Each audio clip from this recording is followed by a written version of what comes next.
जय हिंद बच्चों। कैसे हैं आप सब। आशा करती हूँ सब खूब स्वस्थ और मस्त होंगे बच्चों, और खूब मन लगा के पढ़ाई कर रहे होंगे।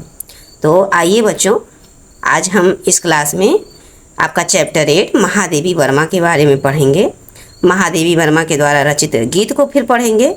पिछली क्लास में हमने बच्चों सुमित्रा नंदन पंत जी द्वारा रचित जो आपका नौका विहार परिवर्तन बापू के प्रति था, उससे संबंधित हमने क्वेश्चन आंसर को देखा था। और पिछले जो वीडियोज हैं बच्चों, जो सारे वीडियोज हैं इस गद्य पद्य काव्य के, वही प्लेलिस्ट में दिया हुआ है। उसका लिंक हम आपको इस वीडियो में प्रोवाइड कर देंगे और आप उस सारे वीडियोज को एक 1 बाय 1 करके एक एक करके देख लीजिएगा। ये आपके परीक्षा की दृष्टि से काफ़ी महत्वपूर्ण है, तो इसलिए पढ़ना बहुत अनिवार्य है बच्चों। ये एक कठिन कार्य भी है, लेकिन इस कठिन कार्य को करते हुए हम आगे बढ़ेंगे, क्योंकि सफलता आसान नहीं है बच्चों। सफलता क्या है, आसान नहीं है।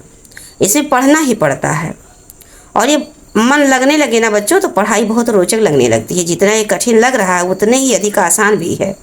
ये डिपेंड करता है कि हम कितना लगन से मन से पढ़ रहे हैं। तो आइए बच्चों, अब हम ये महादेवी वर्मा के जीवन चरित्र को, जीवन परिचय को, साहित्य परिचय को समझेंगे अच्छे से, और उसके बाद इनके द्वारा रचित गीत को पढ़ेंगे। तो आइए बच्चों, सबसे पहले ये देख लीजिए, मोस्ट इम्पॉर्टेंट, यही जो हमको नंबर दिलाएगा एग्जाम में, ये देख लेते हैं। ये जो आपका बच्चों फ्लो चार्ट है ना, थोड़ा सा छोटा और थोड़ा सा ऊपर, ये देखिए, ये जो फ्लो चार्ट है यही आपको नंबर दिलाएगा। देख रहे हैं ना, ये फ्लो चार्ट ही आपको नंबर दिलाएगा बच्चों, ध्यान रखिएगा। ये अपनी कॉपी में अवश्य उतारिए, किसी भी हाल में इसको कॉपी में उतारिए, और कम से कम या अधिक से जितना समय दे सकें आप इसको पन्ना पलटते रहिए, चीज़ें रिवाइज करते रहिए। जन्म मृत्यु से लेकर माता पिता का नाम, इनकी रचनाएं, ये सब मोस्ट इम्पॉर्टेंट है बच्चों। इसको आपको याद ही करना है, इससे फुर्सत नहीं है हमें। इसलिए इसको हम एक्सेप्ट करते हुए कि हमको पढ़ना ही पड़ेगा। और क्यों पढ़ना पड़ेगा, क्योंकि हमको परीक्षा में मैक्सिमम अंक ला के सफल होना है, अच्छे अंकों से सफल होना है। पास तो सब हो जाते हैं बच्चों, सिर्फ हमको पास नहीं होना है। क्यों? क्योंकि हम बार बार जीवन में ये 12 क्लास नहीं पढ़ेंगे, इसके बाद हम आगे की क्लास का सफ़र देखेंगे।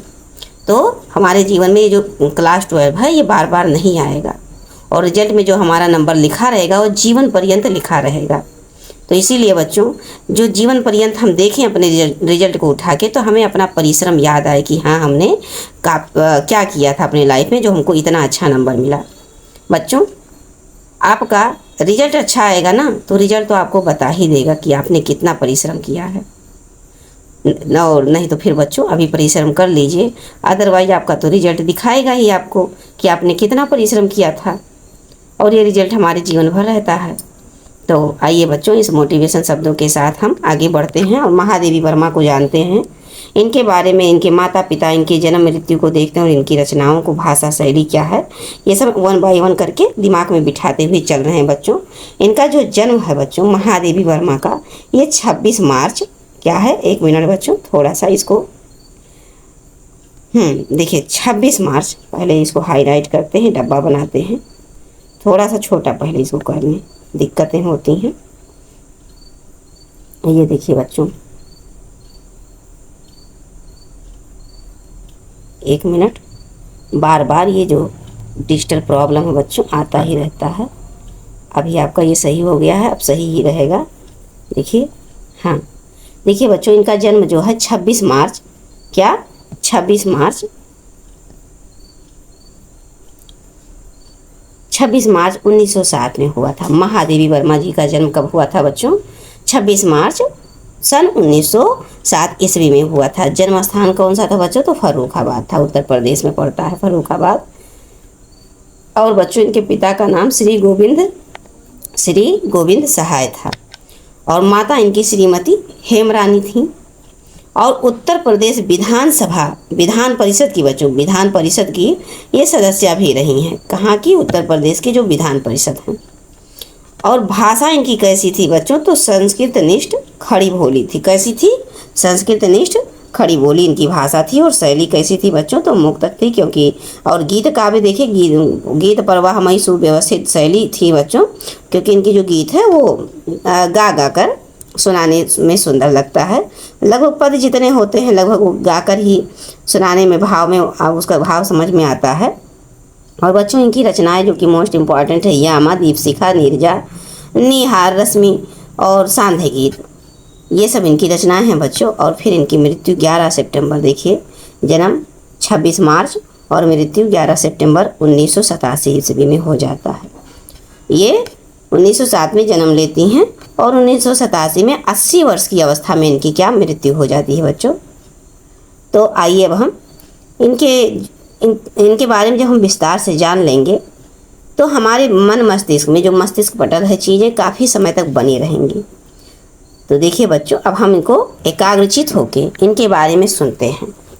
ध्यान से सुनते जाइए बच्चों, बीच बीच में एक्सप्लेनेशन करते हुए समझाते हुए चल रहे हैं बच्चों। ये जो आधुनिक मीरा है इनको क्या कहा जाता है? महादेवी वर्मा को आधुनिक मीरा कहा जाता है। क्या? आधुनिक मीरा कहा जाता है। आधुनिक मीरा के नाम से प्रसिद्ध महादेवी वर्मा का जन्म 26 मार्च 1907 ईस्वी में फर्रुखा, होली के दिन, कब हुआ बच्चों? होली के दिन फर्रुखाबाद उत्तर प्रदेश में हुआ था। इनके पिता श्री गोविंद सहाय और इंदौर के एक कॉलेज में अध्यापक थे तथा माता श्रीमती हेमरानी सरल हृदय धर्मपरायण महिला थीं। महादेवी बड़ी ही कुशाग्र बुद्धि बालिका थीं और बचपन से ही माँ से रामायण महाभारत की कथाएं सुनते रहने के कारण इनके मन में साहित्य के प्रति बच्चों आकर्षण उत्पन्न हो गया था।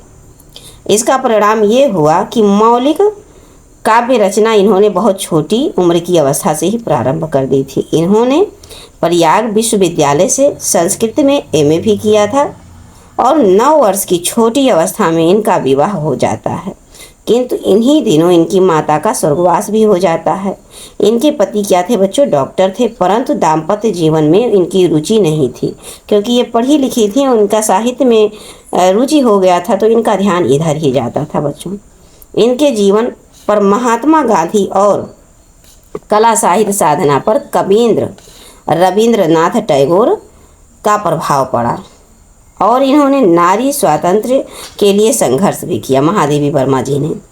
परंतु अपने अधिकारों की रक्षा के लिए नारियों का शिक्षित होना आवश्यक बताया इन्होंने कहा बच्चों कि जो नारियां हैं अगर वो शिक्षित हो जाएंगी बच्चों, अगर बेटे जो हैं शिक्षित होते हैं तो केवल एक ही परिवार को देख पाते हैं, लेकिन अगर बेटियां शिक्षित हो जाती हैं तो उनसे क्या होता है?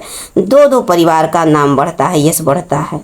मायका पक्ष और ससुराल पक्ष दोनों का नाम बढ़ता है बच्चों। तो इनका रुझान था कि नारियां शिक्षित हों, आवश्यक है उनको अपनी अधिकारों की रक्षा के लिए, समझने के लिए कि हमारे क्या क्या अधिकार हैं, इसके लिए उनका सबसे पहले शिक्षित होना बहुत आवश्यक था।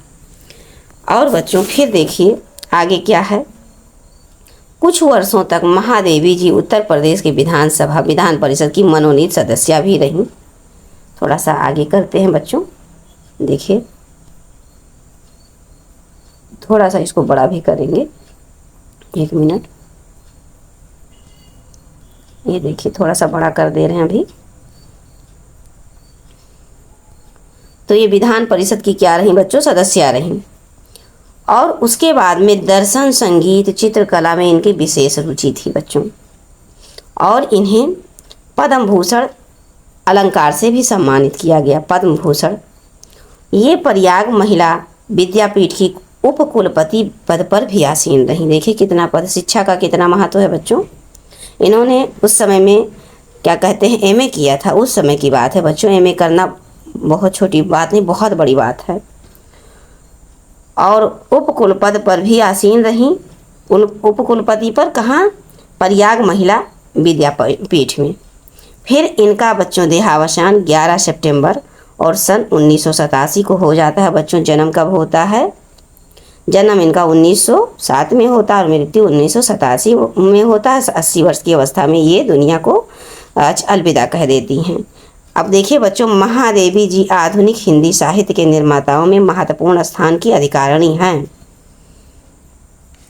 ये बच्चों प्रसाद जयशंकर प्रसाद, सुमित्रा नंदन पंत और सूर्यकांत त्रिपाठी निराला तथा महादेवी वर्मा छायावाद युग के इन जो 4 महान कवियों को बृहत चतुष्टयी के नाम से भी जाना जाता है। क्या? बृहत चतुष्टयी अर्थात बच्चों ये जो छायावाद युग रहा इसके आधार स्तंभ यही 4 कवि मेन माने जाते हैं। कवि तो ऐसे और भी हैं छायावाद के। महादेवी वर्मा जी ने मैट्रिक उत्तीर्ण करने के पश्चात काव्य रचना प्रारंभ कर दी थी। मतलब वो हाई स्कूल से ही काव्य रचना लिखना प्रारंभ कर दी थी। मैट्रिक अर्थात मतलब क्लास 10। करुणा और भावुकता इनके व्यक्तित्व के अभिन्न अंग थे। अर्थात इनके अंदर जो बच्चों करुणा और भावुकता बहुत था। भाव में जरा जरा सा बात में भावनाओं में आ जाती थी। और जहाँ एक ओर इनके काव्य में भावनाओं की अभिव्यक्ति थी बच्चों, थोड़ा सा ऊपर करेंगे, कह रहे हैं कि जहाँ इनके काव्य में भावनाओं की अभिव्यक्ति थी, वहीं दूसरी ओर इनकी ये भावनाएं संपर्क में आने वाली पीड़ित एवं दुखी व्यक्तियों को भी प्रेम एवं सहानुभूति से प्रभावित कर रही थी। इनके द्वारा रचित काव्य में रहस्यवाद था, वेदना, दुख था, सूक्ष्म अनुभूतियाँ थीं, छोटे छोटे अनुभव जो इनके जीवन के थे वो थे, कोमल और मर्मस्पर्शी भाव मुखरित हुए थे इनके द्वारा जो रचित काव्य थे बच्चों। और इनकी काव्यात्मक प्रतिभा के लिए शेख सरिया, क्या बच्चों, शेख सरिया और मंगला प्रसाद, थोड़ा सा छोटा करना पड़ेगा बच्चों, देखिए पूरा चीज़ें क्लियर दिखाई नहीं देंगी। देखिए इनको क्या क्या मिला है, शेख सरिया और मंगला प्रसाद पुरस्कारों से सम्मानित किया गया है। ज्ञानपीठ एवं भारत भारती पुरस्कार से भी ये सम्मानित हुई हैं बच्चों।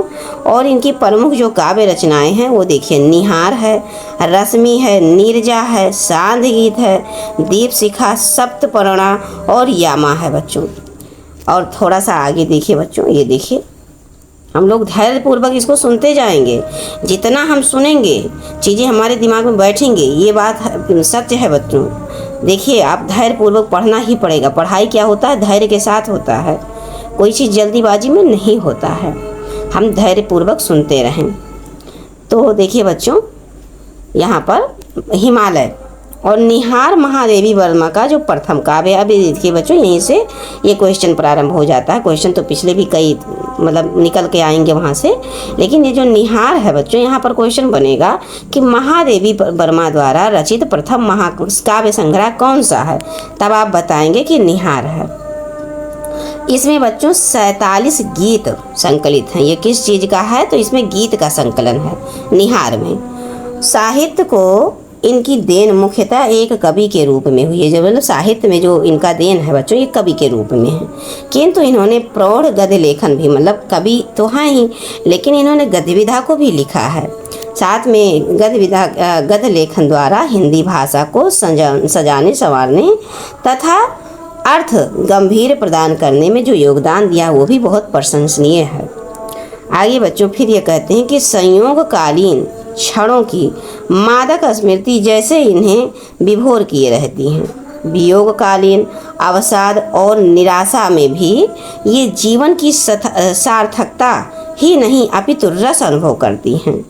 अर्थात बच्चों, दुख का समय हो, वियोगकालीन अवसाद हो अर्थात दुख का समय हो, या निराशा घेरे हुए हो जीवन में, तभी उसमें भी ये सार्थकता ही नहीं, मतलब उसमें उसको भी सार्थक समझती थी और साथ में रस का अनुभव, मतलब आनंद का अनुभव करती थी। उसमें भी वो सुख, मतलब इनके लिए दुख और सुख लगभग समान थे बच्चों। ये नहीं था कि ये दुखी हैं तो एकदम व्याकुलता से व्याकुल रहें और लोग इनको जान जाएं कि हाँ ये बहुत दुखी हैं, या खुश रहें तो इतना है कि लोग कहें हाँ ये इनको बहुत खुशी है, बहुत सुखी संपन्न। ऐसा नहीं, एकदम समान थी।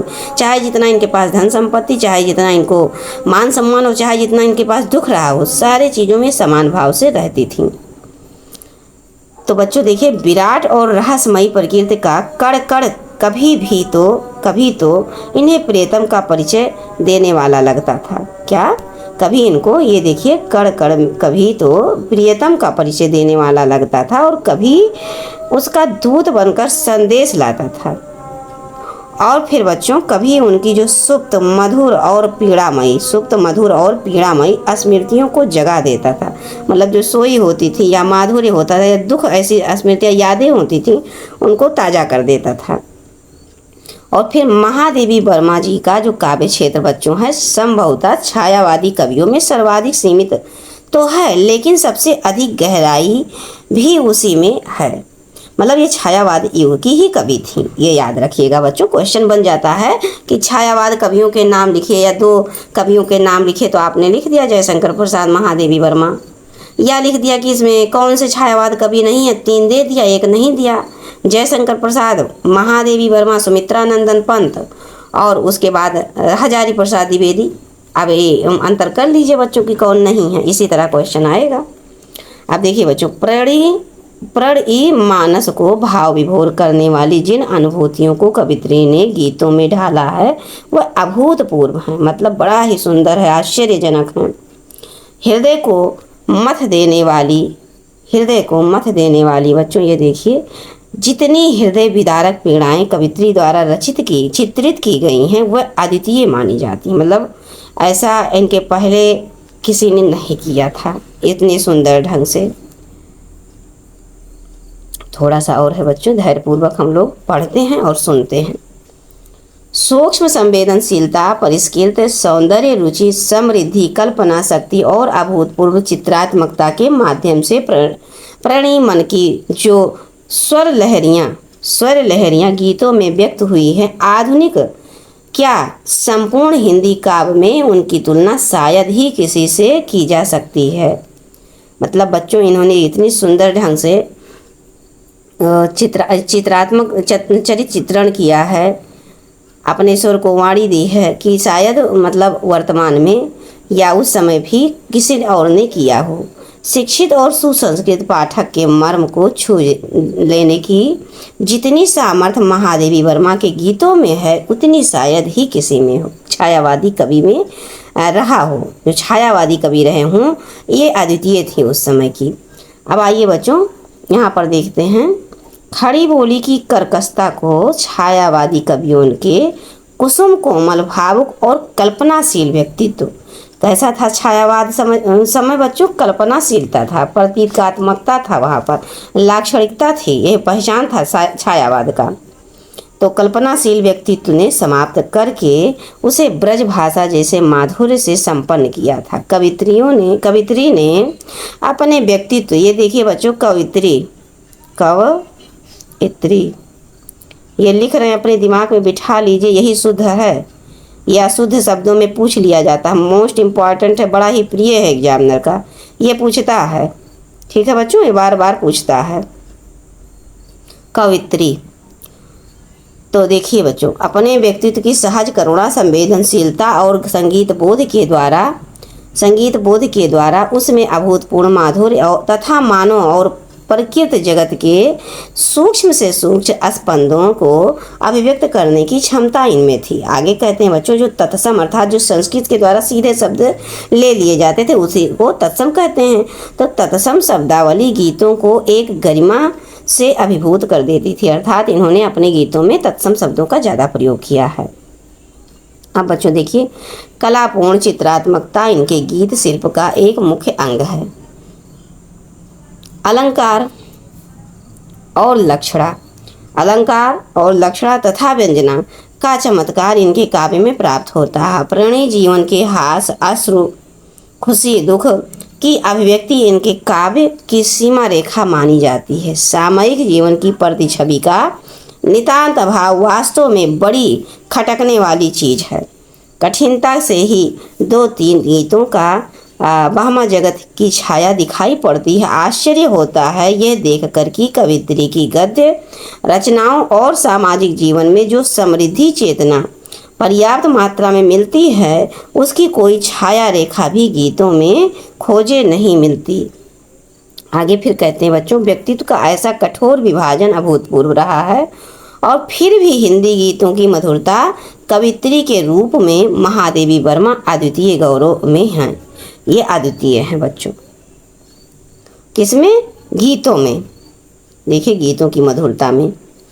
तो बच्चों इसको धैर्यपूर्वक आप सुनिए और ये फ्लो चार्ट आप कॉपी में उतार लीजिए और इसको निरंतर याद करते रहिएगा। जब आपका एग्ज़ाम का समय आएगा, चूँकि बच्चों अभी सिलेबस कंप्लीट करने की तरफ हम लोग हैं और कंप्लीट होने को कगार पे आ गया है, हमारा जो पद है कंप्लीट ही होने वाला है।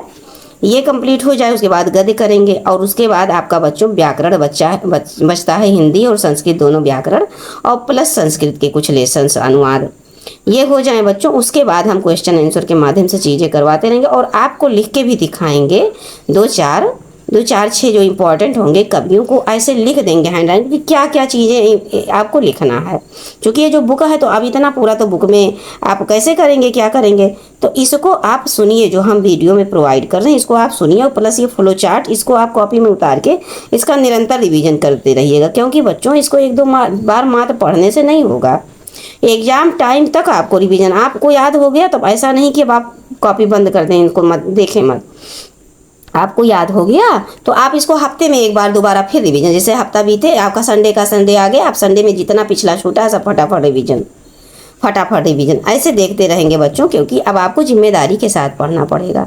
आप बड़े हो रहे हैं, मैच्योर हैं, समझदार हैं, आप शिक्षा का महत्व समझ रहे हैं कि हमको पढ़ना है। पढ़ने के अलावा दूसरा कोई ऑप्शन नहीं है बच्चों। सफलता का एक ही मंत्र है, परिश्रम, निरंतर परिश्रम। थोड़ा या ज़्यादा जितना भी हम अपने दिनचर्या में समय निकाल सकते हैं उतना पढ़ने के लिए, उतना हम बस निरंतर करते रहें। क्योंकि निरंतरता बच्चों सफल बनाती है, भले हम कभी थोड़ा पढ़ लें कभी ज़्यादा पढ़ लें। तो आइए बच्चों, अब इन वाक्यों के साथ हम इस वीडियो को समाप्त करते हैं। और चीज़ें आपको पसंद आ रही हों बच्चों तो अपने फ्रेंड सर्कल में, अपने मित्रों में, अपने रिलेटिव में, जो आपके रिलेटिव हों और इस क्लास में पढ़ते हों उनको भी शेयर करिए। और इस चैनल को जो नए बच्चे आ गए हैं, जुड़े हैं, वो सब्सक्राइब कर लें। क्योंकि सब्सक्राइब किए रहेंगे तो चीज़ें मैटर आपको निरंतर मिलती रहेंगी। क्योंकि हम निरंतर पढ़ा रहे हैं बच्चों। जब से हमने पढ़ाना स्टार्ट किया हमने एक भी दिन छुट्टी नहीं ली है। क्यों? क्योंकि आपका सिलेबस कंप्लीट करने का हमारा उद्देश्य है। और भी बहुत सारे मैटर पढ़े हैं, आपको हमने बताया नहीं कि व्याकरण है, संस्कृत चैप्टर है, अभी गद्य के पाठ भी आपको पढ़ाने हैं, समझाने हैं, सारांश बताने हैं, उससे संबंधित क्वेश्चन बताने हैं। और हाँ बच्चों, जो हम क्वेश्चन अभी करवा रहे हैं निरंतर, आप देख रहे हैं प्रत्येक चैप्टर का, वो 1 लाइन एक नंबर का क्वेश्चन है। इसको आप वीडियो में 1-2 बार देख लीजिए। बस देखने मात्र से, सुनने मात्र से आपको चीज़ें याद रहेंगी। और उसके बाद ये जो सिलेबस कंप्लीट होता जाए, उसके बाद जितने इंपॉर्टेंट हैं गद्य या पद का, उसको हम PDF फॉर्म में तैयार करेंगे और आपको टेलीग्राम पे उसका लिंक दे देंगे। तो वहीं से आप याद कर लीजिएगा, आपको उसको लिखना नहीं पड़ेगा। आप उसका फ़ोटो कापी निकलवा लीजिए या तो वहीं से आप पढ़ते रहिए। एग्ज़ाम के समय में कम समय रहेगा तो आप उसी से याद कर लीजिए। और देखिए कि जितना सब इम्पोर्टेंट रहेगा बच्चों एकदम परीक्षा की दृष्टि से, जो संभावनाएं ज़्यादा रहेंगी उसी को हम लिखवाएंगे और PDF प्रोवाइड करा देंगे और आप उसी से तैयार कर लीजिएगा टेलीग्राम चैनल पर। इसका लिंक हम आपको निरंतर हर वीडियो में, टेलीग्राम का जो लिंक है वो हम देते रहेंगे। तो आइए बच्चों, अब हम इस वीडियो को समाप्त करते हैं। मिलते हैं नेक्स्ट क्लास में इनकी वो गीत के साथ बच्चों। जय हिंद बच्चों।